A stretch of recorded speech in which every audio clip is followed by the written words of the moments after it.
안녕하세요. 직장인 투자 TV의 직투입니다.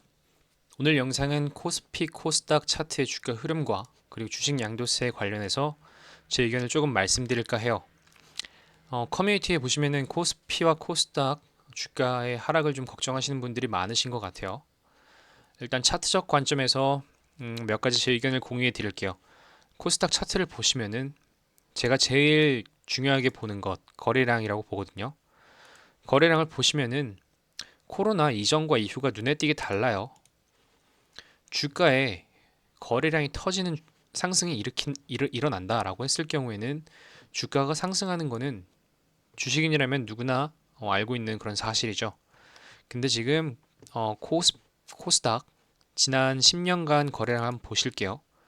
2008년 세계 금융위기 이후로 지금 코스닥 같은 경우에는 박스권을 이루고 있죠. 550포인트 이 사이를 계속 박스권을 유지하다가 지난번 2015년에 거래량이 한번 터지면서 이렇게 점프업을 했어요. 600포인트부터 900포인트 사이로 여기서 이제 점프업을 한번 했죠. 여기서 점프업을 한 상태에서 거래량이 한번 더 터지니까 900포인트까지 찍은 거예요. 그러고 나서 이제 거래량이 죽으면서 주가가 코로나 때까지 오게 된 거죠. 자, 지금 우리 거래량을 좀 보시면은 거래량이 지금 엄청나게 터진 모습을 보실 수 있을 것 같아요. 약 5년 전과 비교했을 때 2배 이상 올랐습니다. 자, 이렇게 거래량이 터지고 나서 하락이 있는 건 어쩔 수가 없어요. 여기서도 보시면은 거래량이 터지면서 상승을 일으키고 조정이 나고 다시 또 거래량이 터지면서 상승이 나고, 근데 이거와 지금 이번 코로나 사태 때 터진 거래량을 보시면은 정말 비교도 할 수 없을 만큼 거의 4배가 터졌습니다. 자, 4배가 터졌는데 주가가 과연 여기서 이렇게 꼬꾸라질 건지 한번 생각을 해봐야 돼요. 전고점 부근에서 거래량이 이 정도 터졌습니다. 근데 지금 전고점도 다가가지 못했는데 거래량이 2배가 터졌습니다. 자, 여기서 주가가 어떻게 될까요? 그냥 상식적으로 생각을 했을 때 여기서 계속 조정 주면서 올라갈 거예요. 왜냐? 들어온 돈이 많아요. 들어온 돈이 많다는 건 무엇을 의미하냐? 사려고 하는 사람들이 많다는 거예요, 주식을. 부동산이나 다른 투자처로 갈 돈들이 지금 다 주식 투자로, 주식 시장으로 다 몰려왔습니다. 그 말인즉슨 떨어지는 주가가 있으면은 사려고 하는 사람들이 전부 다 많아졌다는 거예요. 전 같은 경우에는 전 같은 경우엔 5명이 사려고 했다. 근데 지금은 20명이 사려고 한다는 얘기예요. 5명이 경쟁하던 걸 20명이 경쟁하면서 주가를 끌어올려야 된다는 얘기죠. 사려고 한다는 사람이 많다는 건 주가의 상승을 얘기할 수가 있을 것 같아요. 자, 지금 우리가 정고점도 지금 못 찍었는데 거래량이 2배가 터졌다. 여기가 과연 무서워할 자리인지 한번 생각을 해보셔야 될 것 같습니다. 물론 코로나라는 게 좀 두려움의 대상이긴 하지만 어쨌든 사람들은 살아있고 경제활동을 하고 투자를 하기 때문에 이 주가 같은 경우에는 저는 꾸준히 상승을 할 거라고 보고 있고요. 만약에 지금 이 지점에서 기폭제 효과를 할 게 뭐가 있을까라고 보시면은 당연히 코로나 백신이죠. 코로나 백신이 나오는 순간 그게 기폭제가 되어서 주가는 과거 10년간의 박스권을 돌파할 수 있을 거라고 저는 보고 있어요. 코스피도 한번 보실게요. 코스피 같은 경우에는 꾸준한 상승을 하고 왔어요. 물론 여기에서 이제 박스권이 있었긴 했지만 어쨌든 월봉을 보시면은 꾸준하게 상승한 모습을 좀 보실 수 있죠. 2배 정도 됐는데 코스닥 같은 경우에는 전혀 상승을 못하고 있다. 따라서 저는 좀 코스닥의 상승을 이번에 보고 있고요. 코스닥 같은 경우 거래량이 2배, 지금 2배가 터지고 있는데 아직도 바닥이에요. 자, 앞으로 코스닥 한 5년 그 정도가 좀 기대가 되지 않으실까요? 여기서 거래량이 얼마나 더 터지면서 주가가 넘어갈 수 있지 않을까?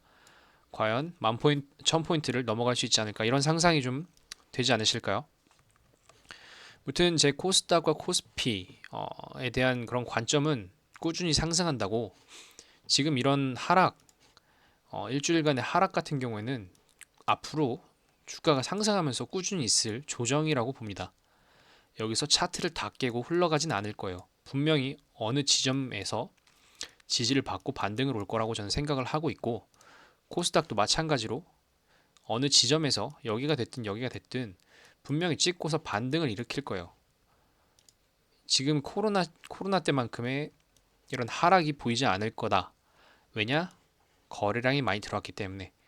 주가가 떨어지면은 사려고 하는 사람들이 널렸기 때문에 주가가 이때만큼 빠지지 않을 거라는 거죠. 따라서 존버가 가능한 시장이에요. 지금 같은 경우에는. 주가가 상승하다가 지금 박스권을 이루고 있는 건 이 상승에 대한 물량 소화하는 구간이고, 이 물량 소화가 어느 정도 끝나게 된다면은 추가적인 2차 상승이 있을 거다.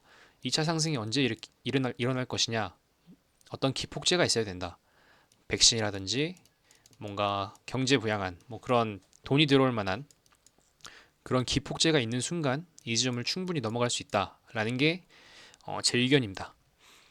자, 차트적 관점에서 조금 보시면은 네, 여기 2연속으로 지금 밑꼬리가 좀 길게 나오면서 좀 바닥을 보여주고 있는데 다음 주가 좀 중요할 것 같아요.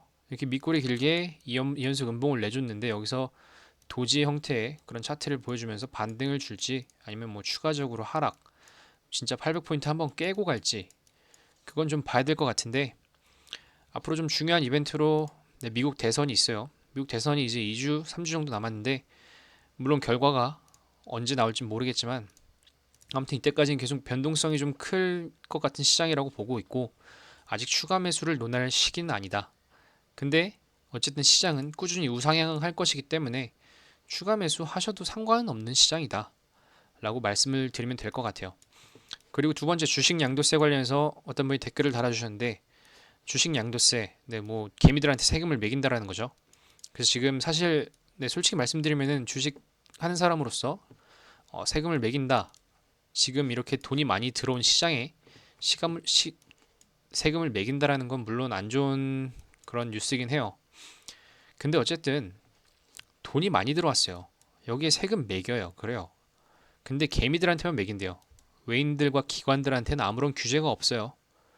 근데 여기서 지금 꼭지점에서 돈이 이렇게 많이 들어왔는데 개미들이 던진다고 해볼게요. 그럼 그 돈을 누가 받을까요? 개미들끼리 서로 주고받고 할까요?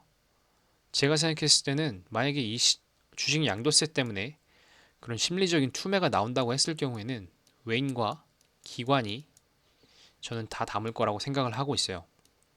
외인과 기관이 이때가 기회다라는 생각으로 아마 다 담아 버릴 거고 외인과 기관이 매수를 한다고 했을 경우에는 누구나 다 아는 사실이죠. 주가가 추후에 상승을 할 수 있다. 이게 당연히 따라오는 사실이라고 생각을 하고요. 따라서 주식 양도세 뭐 12월부터 이제 뭐 심리적인 투매가 나온다라고 하는 거는 저는 사실 걱정을 하고 있지 않고요. 이때 만약에 하락이 온다. 저는 추가 매수를 할 타이밍이다. 라고 말씀을 드리고 싶습니다. 그럼 더욱더 내년이 좀 기대되는 12월이 될 거라고 말씀을 드릴게요. 물론 제 의견에 동의 안 하시는 분들도 계실 거고 동의하시는 분들도 계실 거예요. 본인이 한번 논리적으로 생각을 해보시고 과연 이 돈이 유동성이 풍부한 시장에서 투매가 나온다고 했을 경우에 누가 받을 것인지 한번 생각을 해보세요. 지금 역대급 거래량이 터졌는데 이 시장이 과연 전고점도 못 뚫고 여기서 지지부진하게 있을까? 아니면 전고점을 뚫고 상승을 일으킬 수 있을까? 한번 고민을 해보셨으면 좋겠고 이게 제 시장에 대한 현재의 태도고 추가 매수금, 현금 보유 꾸준히 계속하고 있습니다. 저는 한 번의 기회를 좀 기다리고 있는 편이에요 지금. 제 영상이 조금 심리적 위안을 주셨음 심리적 위안을 여러분들한테 좀 드렸으면 좋겠고 지금 절대 두려워할 시장이 아니다. 두려워할 상황이 아니니까 그냥 마음 편히 뭐 물린 종목이 있다면 그냥 편하게 존버하라고 말씀을 드릴게요. 오늘 영상 여기까지 하고 월요일날 시장 열리면 뵙도록 하겠습니다. 네, 시청해주셔서 감사합니다.